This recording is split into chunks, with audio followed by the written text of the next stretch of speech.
आज की इस वीडियो में हम लोग देखेंगे बिहार बोर्ड वर्ग 8 का गणित और इसका जो हल करेंगे हम लोग प्रश्नावली 5.1।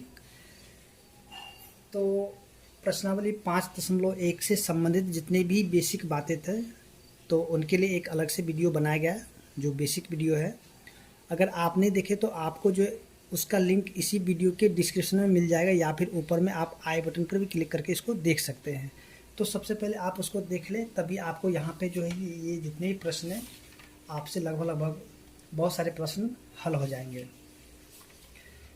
तो चलिए यहाँ पे देखते हैं जो इसका प्रश्न संख्या 1 है। तो देखिए प्रश्न संख्या 1 में करना क्या है, निम्नलिखित संख्याओं का वर्ग ज्ञात कीजिए। जैसे कि आप यहाँ पे देखिएगा प्रश्न संख्या 1 का 1। तो देखिए यहाँ 1 का 1 में क्या दिया गया है 42। तो इसका करना क्या है, वर्ग ज्ञात करना है। तो देखिए इसका जो वर्ग हम लोग कैसे ज्ञात कर सकते हैं, जैसे कि हम लोग बेसिक में ही देखे थे कि वर्ग ज्ञात करने के लिए क्या करना होता है। जो यहाँ पे संख्या दिया हुआ है तो इस संख्या को उसी से गुना किया जाता है, यानी खुद से गुना किया जाता है, और जो इसका गुणनफल होगा तो वही उसका वर्ग कहलाएगा। जैसे कि यहाँ पे मान लीजिए अगर a होता, ठीक है, अगर a का वर्ग निकालना होगा तो इसको हम क्या करेंगे, a को a से ही गुना करेंगे, यानी कि a गुना में a। तो a का वर्ग क्या हो जाएगा, a का वर्ग हो जाएगा a का स्क्वायर है, ठीक है। तो यहाँ पे ये जो 42 दिया हुआ तो 42 का वर्ग निकालना है, तो इसके लिए हम क्या करेंगे, देखिए ये 42 है तो 42 का वर्ग कर लेते हैं इस प्रकार से, ठीक है। ये 42 का वर्ग हो गया। तो देखिए ये जो यहाँ पे दिया हुआ तो इसको हम लोग क्या करेंगे कि 2 बार लिख सकते हैं, जैसे कि 42 गुना में 42, ठीक है। यहाँ पे पावर 2 है, पावर 2 यानी कि वर्ग, ये जो पावर यहाँ पे 2 है इसी को वर्ग कहा जाता है। तो इसका मतलब होता है कि ये जो संख्या यहाँ पे इसको 2 बार लिख सकते हैं, जैसे कि यहाँ पे 42 गुना में 42 हमने लिख लिए हैं। तो अब यहाँ पे आप इसको क्या कर सकते हैं, जैसे ये 42 है तो 42 को गुना कर दीजिए 42 से, और इसका जो गुणनफल होगा वही उसका वर्ग कहलाएगा। तो चलिए इसको गुना करते हैं, तो 2 दूनी 4 हो जाएगा, 4 दूनी 8 होगा, 4 दूनी 8 हो जाएगा, 4 चौके 16 हो जाएगा। अब इसको जोड़ देंगे तो क्या हो जाएगा, 4 8 8 16 का 6, और 6 में 1 को जोड़े तो हो जाएगा 7, और 1 का 1 हो जाएगा, यानी कि 1764। इसका आंसर क्या हो जाएगा 1764, यानी कि 42 का वर्ग क्या हो जाएगा 1764। तो आपको यहाँ पे क्या करना है, यहाँ पे जो प्रश्न संख्या 1 दिया गया है तो आपको जो यहाँ पे सभी को इसी प्रकार से हल करना होगा। तो चलिए यहाँ पे देखते हैं जो नेक्स्ट यानी कि इसका अगला प्रश्न है प्रश्न संख्या 2। तो प्रश्न संख्या 2 में जो दिया गया है 46। देखिए 46 को भी यहाँ पे लिख लेते हैं 46 का वर्ग, और इसको भी यहाँ पे क्या करते हैं, देखिए 46 को लिखते 2 बार, 46 गुना में 46, और फिर से इसको आप यहाँ पे इसी प्रकार से गुना कर लीजिए। 46 को साइड में कहीं भी गुना कर सकते हैं इसको, या तो सामने ही गुना कर लीजिएगा। देखिए इसको गुना करेंगे तो क्या हो जाएगा, 36 का 6 बच गया 3, 6 6 24 और 3 27, उसके बाद 6 6 24 के 4 बच गए 2, 4 चौके 16 2 18। अब इसको जोड़ देंगे तो 6 7 4 11 का 1, 8 2 10 11 का 1, और 1 1 2, यानी कि 46 का जो वर्ग हो जाएगा, ये जो 46 है तो 46 का वर्ग क्या हो जाएगा 2116, ठीक है। ये इसका आंसर हो जाएगा। इसी प्रकार से जो इसका प्रश्न संख्या 3 है, तो चलिए यहाँ पे देखते हैं 3 को। चलिए इसको यहाँ से मिटा देते हैं। देखिए अगर आपको वीडियो पसंद आया हो या फिर समझ में आ रहा हो तो प्लीज़ आप वीडियो को लाइक कीजिए और कमेंट भी कीजिए कि आपको समझ में आ रहा है या फिर नहीं आ रहा है। तो देखिए आगे हम लोग देखेंगे जो प्रश्न संख्या इसका 3 है, यानी 1 का ही 3। तो यहाँ पे क्या दिया हुआ 58। तो इसको भी लिख लेते हैं 58 का वर्ग, और इसको 2 बार लिख लेते हैं। आप यहाँ पे 2 बार लिख भी सकते हैं, या फिर आप यहाँ पे डायरेक्ट इसको जो है ना गुना करके भी लिख सकते हैं। ठीक है, तो चलिए यहाँ पे 58 को गुना करते हैं किससे, 58 के साथ। 8 को 8 से गुना करते 64 के 4 बच गया 6, 8 पंचे 40 अच्छे 46, फिर 8 पंचे 40 के 0 बच गया 4, 5 को 5 से गुना तो हो जाएगा 25। अब 25 में जब 4 को जोड़ेंगे तो हो जाएगा 25 4 29। अब इसको जोड़ लीजिए तो ये हो जाएगा 4 6 9 में जब 4 को जोड़ेंगे तो 9 4 हो जाता है 13, 13 का 3 बच गया 1, तो 1 को क्या करेंगे इसके आगे वाले को देंगे यानी कि 3। तो इसका जो वर्ग हो जाएगा 58 का वर्ग क्या हो जाएगा 3364, 3364 हो जाएगा। इसी तरह से जो प्रश्न संख्या इसका 4 है, देखिए 4 में दिया हुआ 98, ठीक है, यहाँ पे 98 दिया गया है। तो चलिए यहाँ पे लिखते हैं 98 का वर्ग, और इसको फिर से 2 बार लिखते हैं और इसको 2 बार फिर से गुना कर लेते हैं 98 को 98 से। तो आप जो किसी भी संख्या का वर्ग प्राप्त करने के लिए उसको 2 बार लिख करके गुना कर दीजिए तो उसका वर्ग आ जाएगा। ठीक है, किसी भी संख्या का, कोई भी संख्या हो उसको 2 बार लिख करके गुना कर लीजिए तो उसका आंसर आ जाएगा।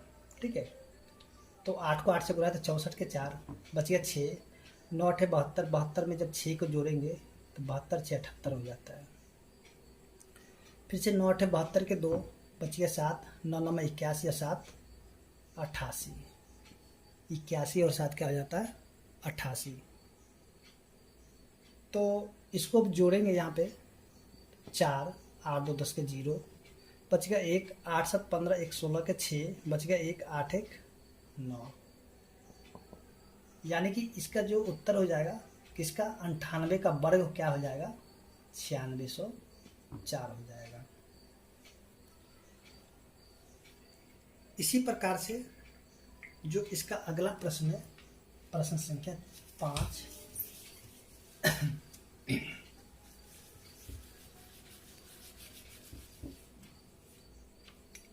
देखिए प्रश्न संख्या 5 में दिया गया है 94। तो यहाँ पे लिखते हैं 94 का वर्ग और इसको 2 बार लिख लेते हैं 94 गुना में 94। देखिए ये लाइन कोई ज़रूरी नहीं है लिखना, ठीक है, आप इसको डायरेक्ट यहाँ पे इसका जो है गुना करके डायरेक्ट आंसर भी लिख सकते हैं। अगर लिख लीजिए तो कोई दिक्कत भी नहीं है, लेकिन आप नहीं भी लिख सकते इसको। तो यहाँ पे देखिए आपको गुना तो करना ही होगा, 94 को 94 से गुना कर दीजिए तो 4 चौके 16 का 6 बच गया 1, 9 चौक 36 में 1 को जोड़ेंगे तो हो जाएगा 37, फिर 9 चौके 36 के 6 बच गया क्या 3, 9 9 में 81 और 81 में जब 3 को जोड़ेंगे तो हो जाता है 84, और इसको जोड़ेंगे तो 6 7 6 13 का 3, 4 3 7 1 8 हो जाएगा और 8 का 8। तो 94 का जो वर्ग होगा 8836 हो जाएगा, 8836। इसी प्रकार से जो अगला प्रश्न होगा प्रश्न संख्या 6, तो 6 में दिया हुआ 45, तो इसका भी हमें क्या करना है वर्ग करना है। तो चलिए इसका 45 का वर्ग यानी कि 45 गुना में 45। तो देखिए इसको गुना करेंगे 45 को 45 से, तो इसका गुना करने का भी तरीका होता है। तो उसको हम लोग देखेंगे जो प्रश्न संख्या 2 है, जब लास्ट में जब 5 रहता है तो उसका वर्ग हम लोग किस प्रकार से आसान तरीके से निकाल सकते हैं, तो उसके लिए भी हम लोग देखेंगे प्रश्न संख्या 2 में। तो देखिए इसके लिए हम गुना करते हैं 5 को 5 से तो 25 हो जाता है। अब ये जो 4 है, चलिए सॉरी यहाँ पे इसको चलिए लंबा गुना कर लेते हैं, 45 पंचे 225 हो जाता है। फिर से यहाँ पे 45 चौके 180, फिर से यहाँ पे 5 हो जाएगा 2, 8 2 10 के 0 बच गया 1 1 1 2, यानी कि 45 का वर्ग क्या हो जाएगा, 2025 हो जाएगा। तो इस तरह से हम देखेंगे जो हमारा प्रश्न संख्या 1 था हल हो चुका है, और उम्मीद करते हैं कि आपको प्रश्न संख्या 1 समझने में कोई भी परेशानी नहीं हुई होगी, क्योंकि ये बेसिक सा है। आप इसको 2 बार गुना कर लीजिए और गुना आपको आता होगा, तो इसमें कोई भी दिक्कत आपको नहीं हुआ होगा। तो चलिए अब यहाँ पे देखते हैं अगला प्रश्न, यानी प्रश्न संख्या 2 में। तो यहाँ पे कुछ जो ट्रिक है, तो उस ट्रिक के द्वारा हम लोग देखेंगे। देखिए, जैसे कि हम लोग बेसिक वीडियो में ही देखे थे इसके बारे में, जब किसी भी संख्या के इकाई का अंक पर जब 5 होगा तो उसका वर्ग हम लोग कैसे निकालते हैं। तो सबसे पहले यहाँ पे जो प्रश्न संख्या 2 है, 2 का 1, जैसे कि यहाँ पे देखिएगा 25 है, ठीक है। तो देखिए इसके लिए जो है ये जो 25 है, तो इसको चलिए यहाँ पे लिख लेते हैं 2 बार, यानी कि 25 का, चलिए यहाँ पे 25 गुना में 25 कर लेते हैं। तो इसमें देखिए एक फॉर्मूला भी होता है, और इसको हम लोग, चलिए पहले हम लोग यहाँ पे इसको फॉर्मूला के द्वारा देखते हैं, फिर बाद में इसको जो डायरेक्ट भी देखेंगे कि डायरेक्ट किस प्रकार से इसको निकाला जाता है। देखिए इसमें जो है ना करेंगे क्या, ये जो फॉर्मूला हो जाएगा यहाँ पे 10n प्लस में 5 और इसका स्क्वायर कर देंगे, ठीक है। अगर इसका हम लोग स्क्वायर करते हैं इसका, तो देखिए ये क्या हो जाता है, अगर इसका हम लोग वर्ग करेंगे तो हो जाएगा 10, यानी कि 100 n का स्क्वायर, फिर प्लस में, चलिए यहाँ पे हो जाता है, चलिए सॉरी यहाँ पे कर लेते हैं a स्क्वायर प्लस में 2ab अब प्लस में b का स्क्वायर, यानी कि 5 का स्क्वायर। तो इसको करेंगे तो क्या हो जाएगा 100 n का स्क्वायर प्लस में, यहाँ पे क्या हो जाएगा 10 दूनी 20, 20 10 दूनी 20 पंचे 100 n अब प्लस में 25, ठीक है। तो देखिए यहाँ पे जो n क्या होगा, n तो n जो इसका जो पहली वाली संख्या होगा, यानी 5 को छोड़ करके, ये जो 5 है ना, तो 5 को छोड़ दीजिएगा, बाकी जो भी संख्या होगा वही n कहलाएगा। जैसे देखिए यहाँ पे 5 को अगर छोड़ देते हैं तो n यहाँ पे क्या हो जाएगा, 2 हो जाएगा, ठीक है। तो इसी फॉर्मूला पे अगर हम लोग क्या करते हैं, अगर इसमें जो ये 2 इस फॉर्मूला पे अगर रख देते हैं तो देखिए क्या आता है। तो चलिए यहाँ पे देखते हैं 100 गुना में n, यानी कि 2 का स्क्वायर प्लस में 100 गुना में 2 अब प्लस में 25, ठीक है। ये वाला 25 उसी प्रकार से आएगा, और ये सभी फॉर्मूला में, यानी कि जो देखिए जिस संख्या के इकाई का अंक 5 होगा उसी में इसका ये जो यहाँ पे दिया है उसका काम करेंगे, ठीक है। देखिए ये थोड़ा हम लोग फॉर्मूला से देखते हैं, फिर इसको हम शॉर्टकट में भी देखेंगे कितना आसानी से निकलेगा। तो दोनों ही तरीका समझना जरूरी है। अब देखिए यहाँ पे 2 का जब वर्ग करेंगे तो 4 हो जाएगा। 2 का वर्ग क्या होता है, देखिए 2 का वर्ग यानी कि 4 हो जाता है। 2 का वर्ग क्या हो जाएगा, चलिए यहाँ पे थोड़ा सा लाइटिंग वजह से नहीं दिख रहा होगा, चलिए यहाँ पे 25 है, यहाँ पे देख लीजिए 25 है, ठीक है। तो देखिए 2 का वर्ग क्या होता है, 4 होता है, ठीक है। ये 4 हो जाएगा, और 4 को जब 100 से गुना करेंगे तो ये क्या हो जाएगा 400, ठीक है। फिर प्लस में 2 को जब 100 से गुना करेंगे तो हो जाएगा 200, फिर यहाँ पे प्लस में 25, और इन सभी को जोड़ दीजिए, इन सभी को जोड़ दीजिए तो ये क्या हो जाएगा 625, ठीक है। 400 200 600 प्लस में 25 तो हो जाएगा 625। ये जो 25 है ना 25, तो 25 का वर्ग कितना हो जाएगा 625, ठीक है। तो ये जो फॉर्मूला यहाँ पे दिया गया, यहाँ पे देखिए इतना लंबा आपको नहीं करना, आपको ये जो है ये वाला सिर्फ इसी पे आप ला करके लिख दीजिएगा, और n क्या होगा 5 को छोड़ के जो भी संख्या बचेगा वो n कहलाएगा, ठीक है। इस फॉर्मूला पे ला करके लिख दीजिएगा तो आपका आंसर यहाँ पे आ जाएगा। जिसमें जिस संख्या की इकाई के अंक 5 हो उसी में ये काम करेंगे। ठीक है, तो देखिए ये तो हो गया फॉर्मूला के द्वारा, लेकिन फार्मूला के द्वारा थोड़ा सा टाइम भी लगता है, थोड़ा लंबा भी हो जाता है। तो चलिए इसको हम लोग देखते हैं कि दूसरे तरीके से हम लोग कैसे कर सकते हैं। ठीक है, दूसरे तरीके से हम लोग इसको कैसे कर सकते हैं। तो चलिए यहाँ पे देखते हैं। ये फार्मूला का यूज नहीं करेंगे। देखिए आप अगर इस फार्मूला के द्वारा भी बना सकते हैं तो आप बना सकते हैं दूसरे। देखिए तो सबसे पहले हम यहाँ पे क्या करेंगे, ये जो 2 है ना, 2 इस 2 में हम क्या करेंगे, एक अपने मन से जोड़ेंगे। सभी में जो भी संख्या यहाँ पे 5 को छोड़ के जो संख्या होगा उसमें क्या करना होगा, एक अपने मन से जोड़ देना है। देखिए 2 में हम 1 को जोड़ेंगे तो 2 प्लस में क्या हो जाएगा, 2 प्लस में 1। ठीक है, 2 प्लस में 1 और फिर से गुना में ये वाला 2 है तो इसको यहाँ पे लिखेंगे। ठीक है, तो इसको देखिए यहाँ पे गुना कर देते हैं तो ये हो जाएगा 3 गुना में 2 तो 3 दूनी 6 हो जाएगा।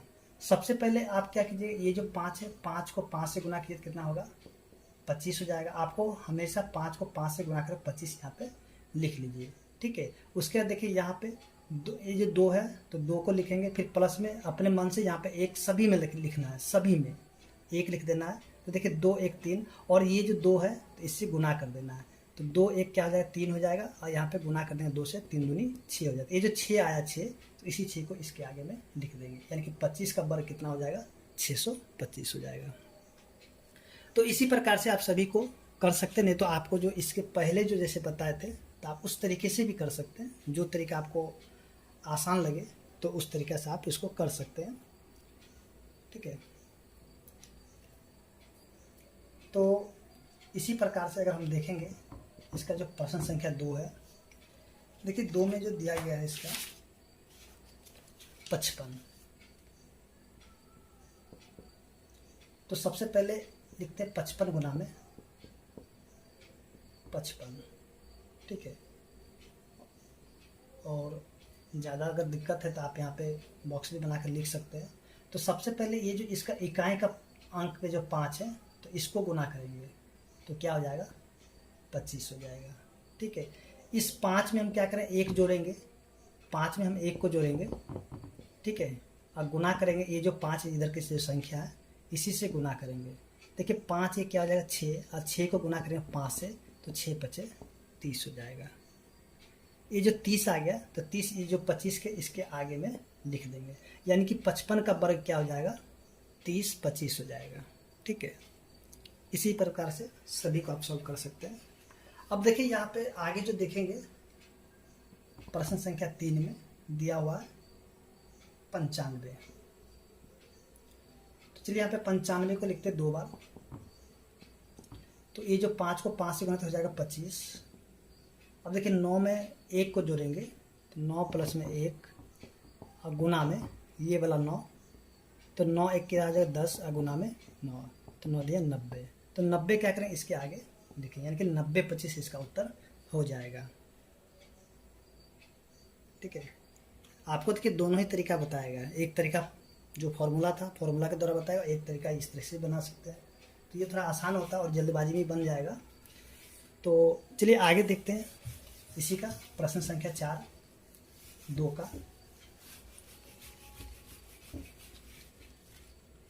देखिए 2 का 4 में क्या दिया हुआ, 105 दिया हुआ है, 105।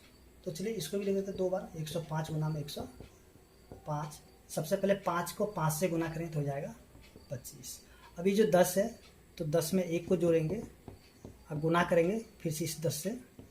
तो देखिए यहाँ पे क्या हो जाएगा, 11 और गुना में 10 यानी कि 110 हो जाएगा। तो 110 इसके आगे में लिख देंगे, यानी कि 105 का वर्ग क्या हो जाएगा, 11,025 हो जाएगा। अब देखिए इसी प्रकार से जो प्रश्न संख्या इसका 5 है यानी कि 115 है, इसको भी चलिए 2 बार लिख लेते हैं। 115 गुना में 115।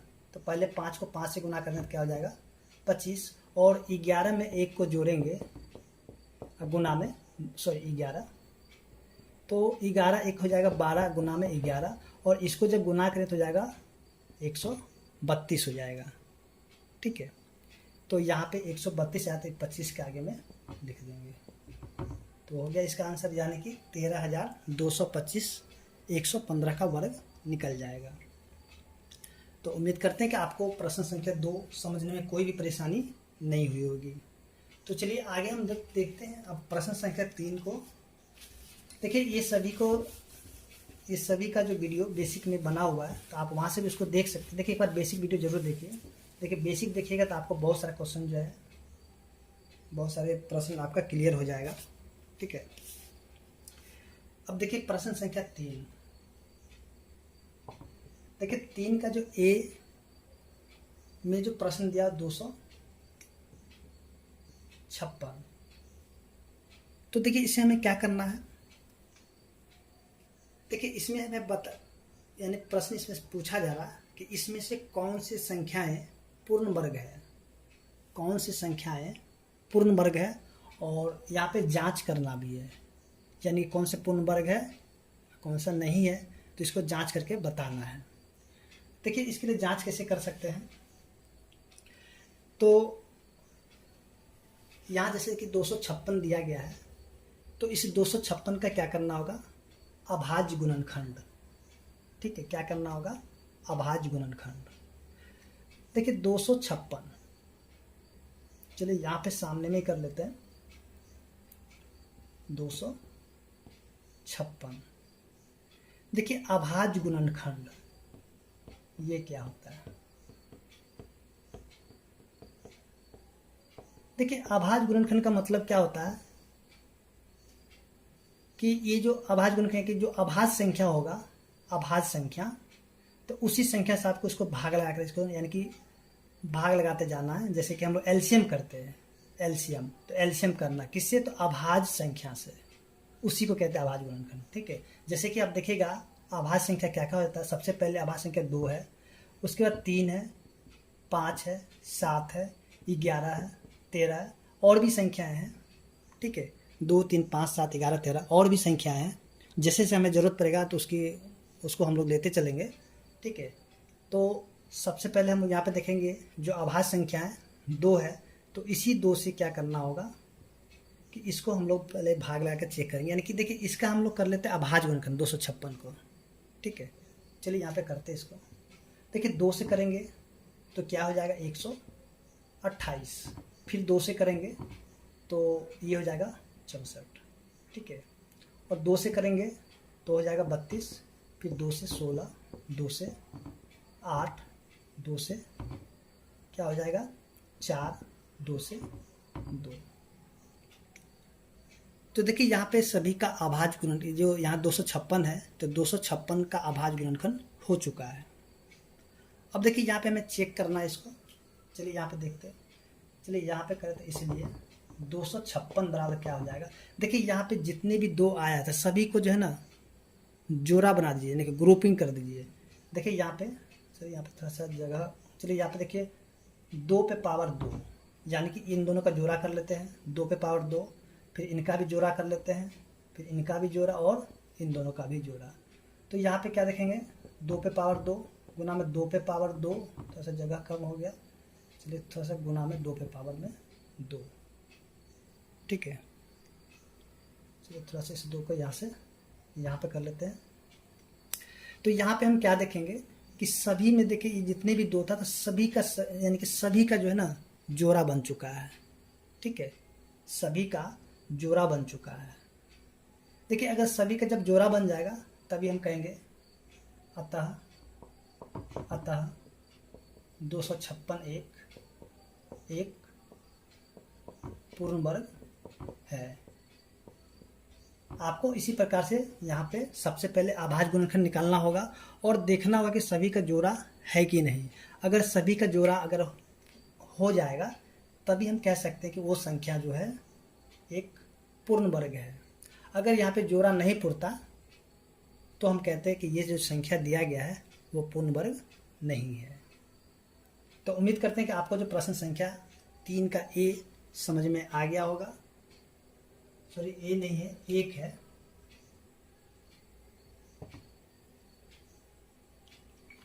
तो अब जो है इसी प्रकार से जो अगला प्रश्न है प्रश्न संख्या इसका 2। देखिए यहाँ पे दिया हुआ 360 दिया हुआ है। तो इसका भी सबसे पहले हम लोग क्या करेंगे, अभाज्य गुणनखंड करेंगे। ठीक है, क्योंकि अभाज्य गुणनखंड तभी इसको पता चलेगा। तो देखिए 360 का अभाज्य गुणनखंड करेंगे तो देखिए क्या आएगा। तो सबसे पहले इसको 2 से लगाते हैं। 2 से 18 दूनी 36 180, 2 से 90, 2 से 45। तो देखिए यहाँ पे 2 तक हो गया। अब तो यहाँ पे 2 से नहीं लगेगा, तो अगला अभाज्य संख्या जो है 3 है। तो देखिए 3 के पहाड़े में 45 आता है कि नहीं आता है, तो हम देखेंगे कि 3 के पहाड़े में 45 आता है। तो चलिए इसको 3 से लगा देते हैं। 3 से 15 या 45, फिर से देखिए 15 भी लग जाएगा 3 से ही, 3 हो जाएगा 5। तो चलिए यहाँ पे जो भी संख्या है सभी को लिख लेते हैं। इसलिए 360 बराबर क्या हो जाएगा, देखिए यहाँ पे 2 का जोड़ा लग गया, फिर इस 2 का जोड़ा नहीं लगा, फिर इस 3 का जोड़ा भी लग गया, और ये 5 का जोड़ा नहीं लगा। ये जो 5 का जोड़ा नहीं लगा और इस 2 का भी जोड़ा नहीं लगा, लेकिन इस 2 का जोड़ा लगा, इसका भी लगा हुआ है। तो इसलिए हम कहेंगे इसलिए हम क्या कहेंगे, अतः यानी इसके अनुसार हम कह सकते हैं अतः 360 एक पूर्ण वर्ग, यहाँ पे पूर्ण वर्ग नहीं है। ठीक है, तो इसी प्रकार से आप सभी प्रश्नों को हल कर सकते हैं। तो उम्मीद करते हैं कि आपको प्रश्न संख्या 3 का 1 और 2 समझ में आ गया होगा। देखिए अगर आपको समझ में आ रहा है तो वीडियो को लाइक कीजिए, कमेंट भी कीजिए कि कैसा लगा। अब चलिए आगे देखते हैं इसी का प्रश्न संख्या 3। देखिए प्रश्न संख्या 3 में दिया 324। तो 324 को अगर हम लोग अभाज्य गुणनखंड करेंगे तो चलिए थोड़ा सा यहाँ पे कर लेते हैं। 324 को 2 से लगाएंगे, 16 दूनी 32, 2 दूनी 4, फिर 2 से लगाएंगे, क्या हो जाएगा 81। अब देखिए 2 से तो नहीं लगेगा, तो अगली अभाज्य संख्या है 3। तो 3 से लगाएंगे, 27 या 81, फिर 3 से लगाएंगे, 9 या 27, फिर 3 से लगाएंगे तो 3 हो जाएगा। तो अभी जो 324 है, देखिए 324, तो सबसे पहले यहाँ पे हम देखें इसका जो अभाज्य गुणनखंड क्या क्या आ गया, यानी कि 2 का वर्ग। देखिए 2 2 है, तो इसलिए यहाँ पे 2 का वर्ग कर लेंगे। 2 को 2 बार लिखने से यहाँ पे पावर में 2 लिख लेते हैं। फिर से गुना पे देखिए 3 का भी जोड़ा बना देते हैं। ठीक है, फिर से ये अगले 3 का भी जोड़ा बन गया है। ठीक है, तो हम यहाँ पे कह सकते हैं इसके आधार पे अतः 324 एक पूर्ण वर्ग है। इसी प्रकार से जो अगला प्रश्न है, प्रश्न संख्या 4, यानी कि 400 दिया हुआ। ठीक है, तो 400 का अगर अभाज्य गुणनखंड करेंगे तो चलिए यहाँ पे देखते हैं। 2 से 200, फिर 2 से 100, फिर 2 से 50, 2 से 25, फिर 5 से 5। तो इसलिए 400 बराबर क्या हो जाएगा, देखिए 2 का वर्ग, यानी कि 2 का जोड़ा बन गया। सभी का जोड़ा बना लीजिए सीधे, फिर 5 का भी जोड़ा बन चुका है। देखिए सभी का जोड़ा बन गया, सभी का। तो हम कहें अतः 401 पूर्ण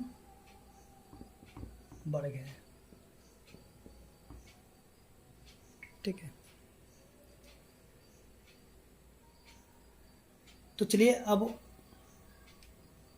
देखते हैं जो प्रश्न संख्या इसका 4 है। देखिए 4 में क्या दिया गया है। 4 में 4 में भी जो आपसे पूछ रहा है कि निम्नलिखित संख्याओं में से कौन कौन से पूर्ण वर्ग है। ठीक है, चलिए सबसे पहले हम लोग यहाँ पे संख्या को लिख लेते हैं, उसके बाद फिर से इसको देखेंगे किस प्रकार से सॉल्व किया जाता है।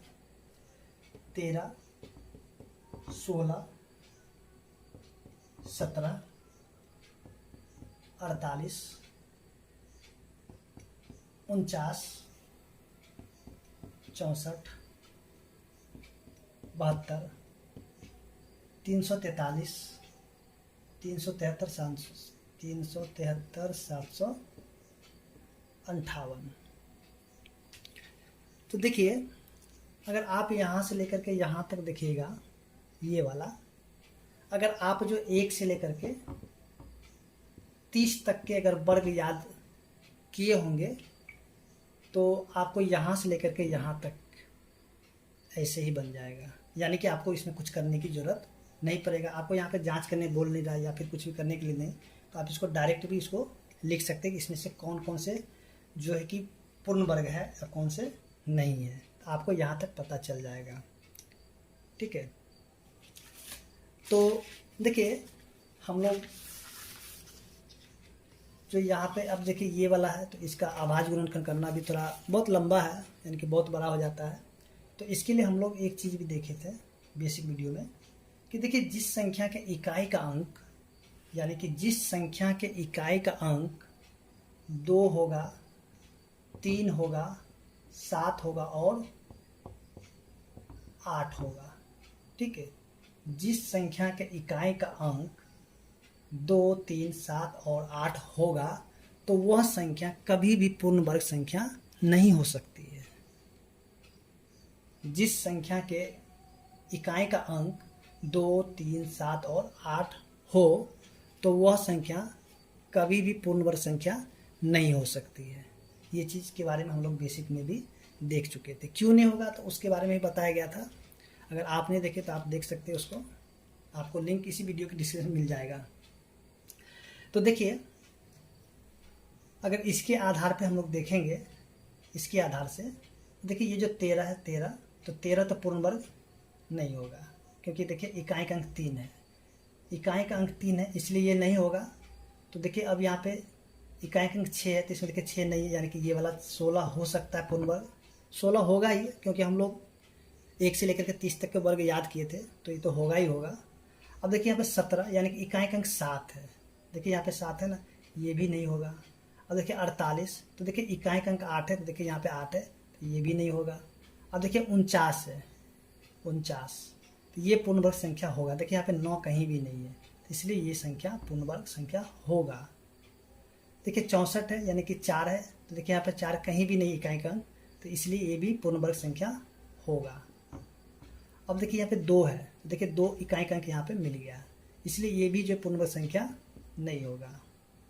343, तो इकाई का अंक क्या 3 है, तो देखिए 3 यहाँ पे है, इसलिए ये भी पूर्ण वर्ग संख्या नहीं होगा।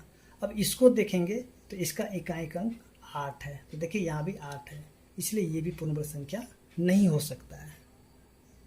तो इस प्रकार से हम क्या देखेंगे, इसके फॉर्मूला का यूज करके, यानी कि अगर ये हमें याद है तो इसकी सहायता से हम इसको यानी कि यहाँ पे ऐसे निकाल सकते हैं। तो हमें यहाँ पे एलसीएम करने की कोई ज़रूरत नहीं पड़ी, यानी कि अभाज्य गुणनखंड करने की कोई ज़रूरत नहीं पड़ा। तो इसका देखिए उत्तर कितने आसानी से आ गया।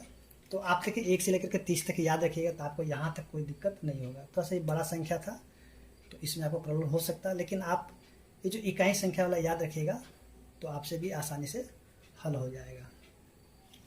तो उम्मीद करते हैं कि आपको प्रश्न संख्या 4 समझ में आ गया होगा।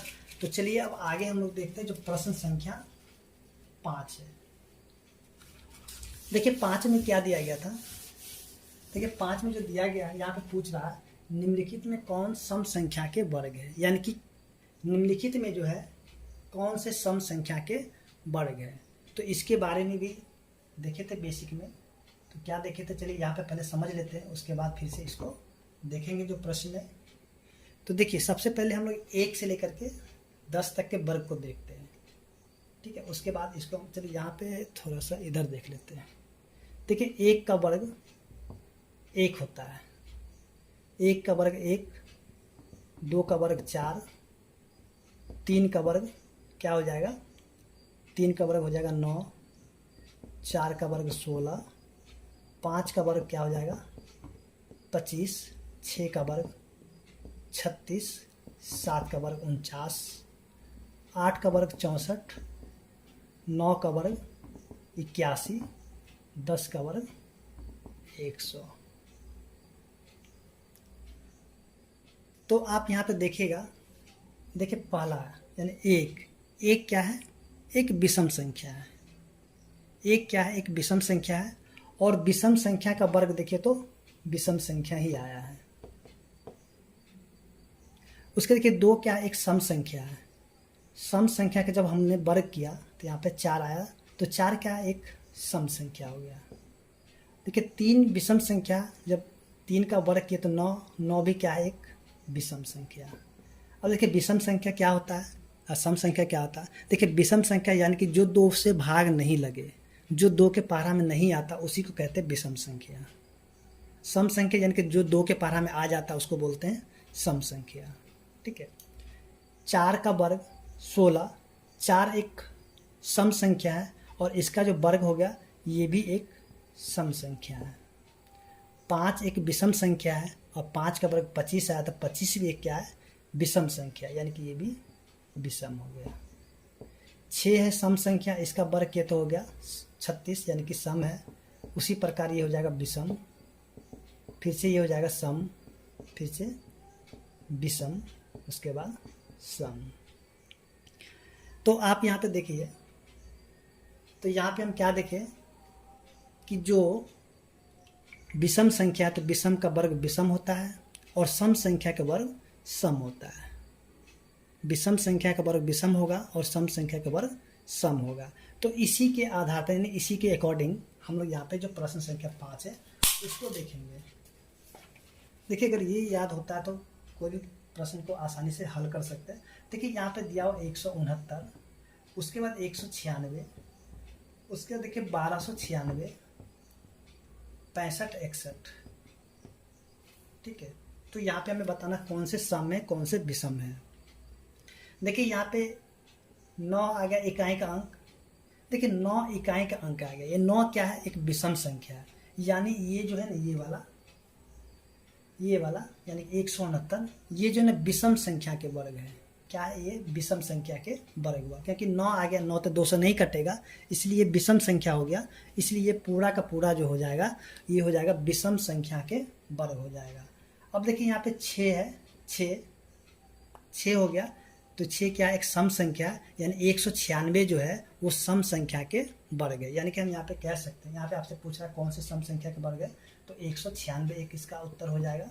ठीक है, फिर से देखिए यहाँ पे 6 है, 6, तो ये भी क्या सम संख्या है, ये भी क्या एक सम संख्या है, यानी कि सम संख्या ही है 6, और ये जो है सम संख्या के वर्ग है 1296, यानी इसका उत्तर 1296 भी हो जाएगा। अब देखिए यहाँ पे 1 है, तो 1 क्या हो जाएगा, 1 जो है एक विषम संख्या है। ठीक है, 1 क्या है, विषम संख्या, यानी कि ये जो 65, 61 दिया गया है ये किसी विषम संख्या के वर्ग है। तो यहाँ पे इसका उत्तर 196 और 1296 हो जाएगा। तो इस प्रकार से हम देखेंगे जो प्रश्न संख्या 5 था हल हो चुका है, और उम्मीद करते हैं कि आपको समझ में आ गया होगा। यहाँ पे देखिए कुछ करना नहीं था, सिर्फ ये बताना था कि कौन से सम संख्या के वर्ग है और कौन से विषम संख्या के वर्ग।